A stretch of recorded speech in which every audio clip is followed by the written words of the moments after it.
Next week, Britons will vote in a referendum to decide whether to remain part of the European Union or whether to Brexit, more than 40 years after the UK first joined the now 28-member club. Fear of immigration has been at the heart of what's been a vicious campaign, with supporters and opponents of Brexit accusing each other of lies, smears and even racism.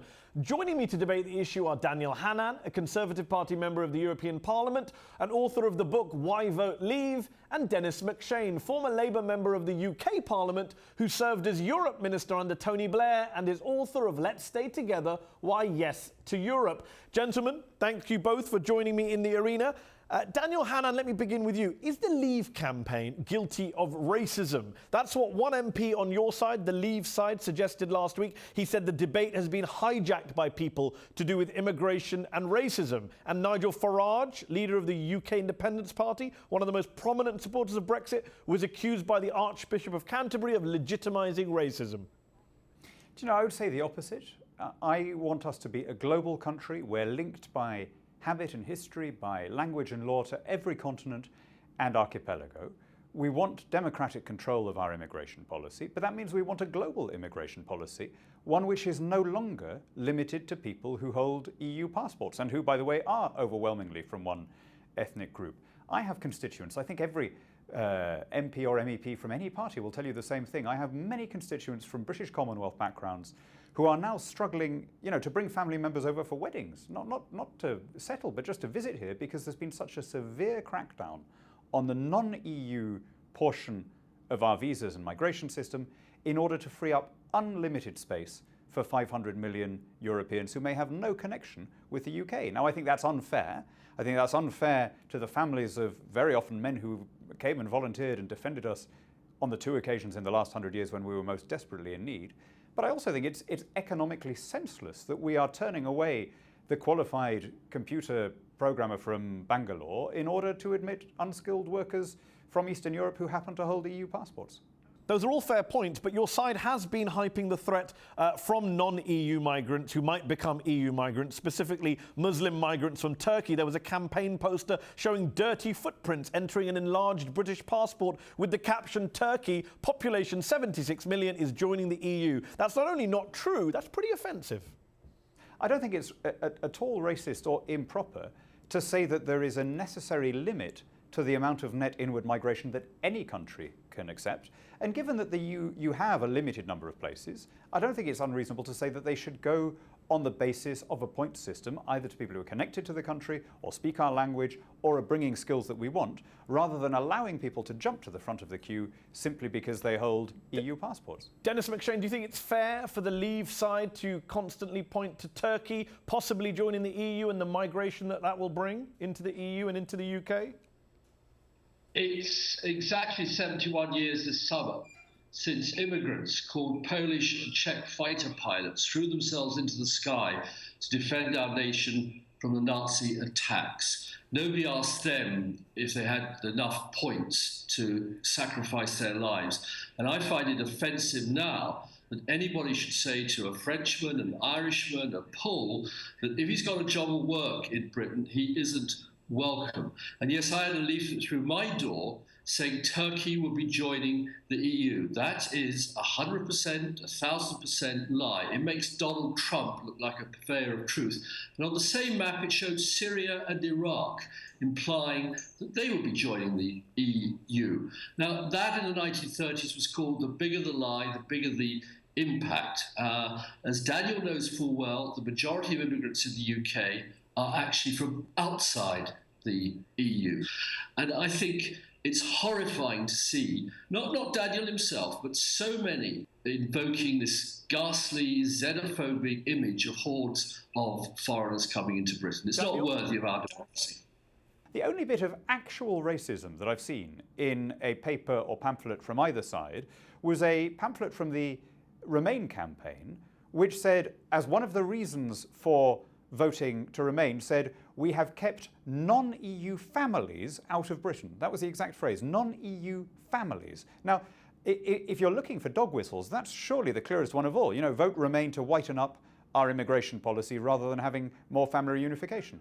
Two wrongs don't make a right, obviously. You're not actually dealing with the case I've raised of Turkey. You keep avoiding it. You're the chair of the Conservative Friends of Turkey Association. Are you not uncomfortable at the way Turkey is being used to fearmonger about the future of Britain in the EU? You're not uncomfortable at all with any of the posters Denis mentioned or I mentioned? I'm very relaxed about whether or not Turkey joins the EU. Obviously, I think Britain should leave the EU. I don't think it would be in Turkey's interest to join the EU, by the way. I can't see why anyone would want to join the EU if they weren't already a member, but that's obviously not for me to decide. But look, in any campaign, you're going to have strong feelings and strong words and so on. But I think we're missing a much bigger thing here. This is a great act of kind of national engagement. The thing that usually you hear as a politician, with your Labour, Conservative, Lib Dem, which is, oh, it doesn't make any difference, it doesn't matter how I vote, nothing's going to change.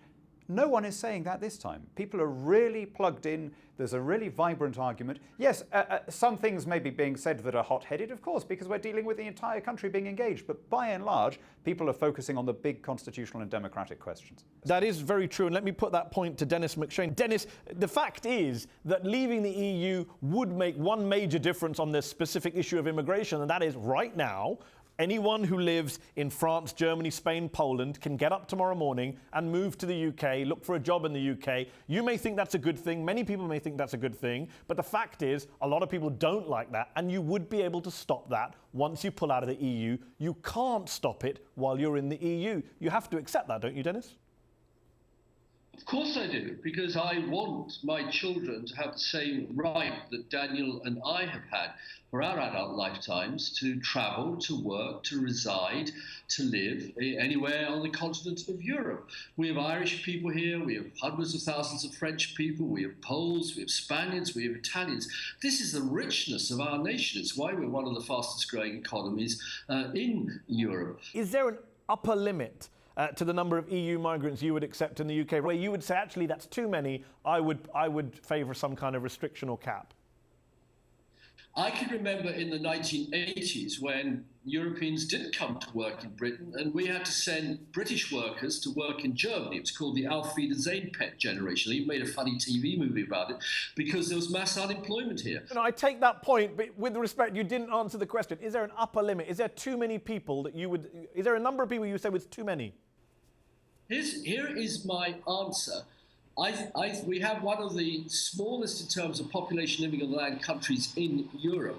I do not know how you can mechanically say the American population shouldn't be bigger than X. Switzerland, where 26% of the population are foreign born, should somehow kick some of them out. It will ebb and flow according to the economy. I would rather find more work for British-born workers. OK, before I bring Daniel back in, the Remain campaign hasn't exactly avoided fear-mongering either, has it? There have been rather hyperbolic suggestions that Brexit could trigger a year-long recession, could even start another world war on the continent of Europe. You don't seriously believe that, do you, Denis? I'm not a world war merchant, but you've got to look at the IMF, the OECD, the World Bank, the WTO, just about every reputable economist in Britain, and they all say that if foreign investment slows down, if movement of people and goods into Britain slows down, if we lose all our automatic exporting rights, it's called the single passport in technical terms, for our banks and for our Nissans and Toyotas, then it's very likely the British economy, combined with a significant devaluation of the pound sterling, will suffer a big hit. But I've never done apocalypse now any more than I tell lies saying that 75 million Turks are about to flood into Britain. Daniel, why take such a big risk with the British economy at a time of uncertainty?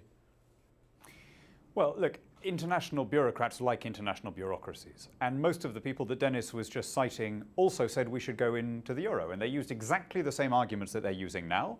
They said that if we kept the pound, there'd be unemployment, there'd be an economic slowdown, there'd be high inflation, stock exchange collapse. It's not just that those things didn't happen. It's not just that they were wrong, but those things actually did happen to the euro. I mean, they couldn't have got this more wrong. I would always urge people to look at what's happening now rather than listening to a hypothesis about what someone thinks might happen. And what's happening now, very clearly, the unmissable fact of our generation is the relative decline of Europe generally and the Eurozone particularly. Now, Britain doesn't need to make those problems our problems. Because we kept the pound, no thanks to people like Denis who were trying to get us into the euro, and because we kept our passport checks, we have other options. We are able to reorient away from the declining, exhausted Eurozone and pursue those links of custom and kinship that link us to every continent and archipelago. Just to be clear, Daniel, you say that the people who got the euro wrong are now saying, stay in the EU. The Prime Minister of the UK, David Cameron, was against the euro. The Chancellor was against the euro. The previous Labour Prime Minister, Gordon Brown, was against the euro. A bit of a generalisation to say everyone who's in favour of staying in the EU was in favour of the euro. That's just not true, is it? Actually, that's not the way I remember it. David Cameron was, he never quite campaigned to take us in, but he took the then line, which was, good idea in principle if the tests are right and let's wait and see. George Osborne was very strongly pro-Euro. I mean, he was, in my year as an undergraduate, he's been consistent about this all his life, ever since I've known him. I've known him since we were 18 years old. Really? He's always been a very strong and committed supporter of the European project. I don't hold that against him. Of the euro, though? Of the single currency? Daniel, I asked about the single currency. Was yes. George Osborne a supporter of the single currency? Yes. And Gordon Brown as well, the man who stopped Britain from going into the euro? Yeah, you've forgotten what Gordon Brown used to say. He said he was strongly in favour of going in, and then he said, well, if we meet these tests, but he was always in favour of the principle of it, yes. Gordon Brown set up in 1998 a kind of giant test, 5 economic tests to prove that we couldn't go into the euro. The Daily Mail, the Daily Telegraph, the Conservative Party, William Hague said Britain would become a foreign land if we contemplated going into the euro. The majority of the Conservatives were against it. The Guardian was against it. I think this is a technical point perhaps listeners don't really understand. But the notion that everybody 15 years ago was in favour of going to the euro and only you and 1 or 2 other far-seeing people weren't is simply not the case. Dennis, let me ask you this. A lot of economists say there will be a cost, but it will be a small cost, a temporary cost. Britain can get through it. And for the sake of democracy, getting sovereignty back, etc., that's fine. We have to put politics ahead of economics. What do you say to them? I think economics and politics are intertwined. I don't think it's democratic to turn around to the French and the Irish and the Poles and say they can't any longer come and live and work in Britain. We could do that. We could do that tomorrow. We don't have to have this silly referendum to achieve that. And I do think that the most important thing in democracy is to secure the security of the people. And today that means their economic security. Let me bring Daniel back in. Daniel, I want to ask you this, the reverse of the question I asked Dennis about politics trumping economics. You would presumably say democracy is the most important part of this debate. You want Britain to not have to kowtow to EU bureaucrats. But is there an economic price you would not be willing to pay in order to get Brexit? Is there a price that you would look at and say, actually, you know what? The economy is going to be hit so hard, you know what? I will tolerate those EU bureaucrats in order to protect British workers. Oh, God, Mehdi, look, if I were not convinced that we would be better off out, and I don't just mean better off in the sense of being freer and so on, I mean literally better off in the financial sense, I would not be inviting my fellow countrymen to make me redundant from a very well-paid job with huge tax-free expenses, right? I am confident that as a newly unemployed... MEPs pay tax, Daniel. MEPs do pay tax. I hope you do. That I'll have other jobs to go to in a rising economy. Sorry? MEPs do pay tax, Daniel. The British government takes back the tax on its MEPs. Most of the national governments don't. The MEPs are paid at a special but you're not EU tax rate. But just to deal with the point, you say you're very confident. You say you're very confident that you will be more better off out, and yet, as Dennis points out, 9 out of 10 economists polled by the LSE, 3 out of 4 economists polled by the FT say no, it'll be economically harmful. What do you know that all of these economists don't know? Yes. But Mehdi, you must remember that this was exactly the same in the late 90s when we were talking about whether to keep the pound. The Economist had a survey, I think it was 73% of economists said it would be a disaster if we didn't join the euro. It's not a leap into the dark. Nowhere else in the world are countries expected to kind of apologise for the fact that they want to live under their own laws. New Zealand is not rushing to join Australia. And people don't go around saying, oh, look at these Australo-skeptics living on a little offshore island with their dreams of 19th century sovereignty. Japan is not applying to join China, as far as I'm aware. And people don't say, oh, these bigoted Sino-skeptics, when are they going to understand that they've lost their empire? It is a natural, healthy thing for a democracy to make its own laws, trading and cooperating with friends and allies on every continent while governing itself. Dennis, if Britain next week decides to Brexit from the EU, to quit after 43 years of membership, what will Britain look like 5 or 10 years from now? How will the world see Great Britain? I think it will be confusion, chaos, tremendous turmoil inside our political life for our businesses, especially as foreign direct investment stops coming in.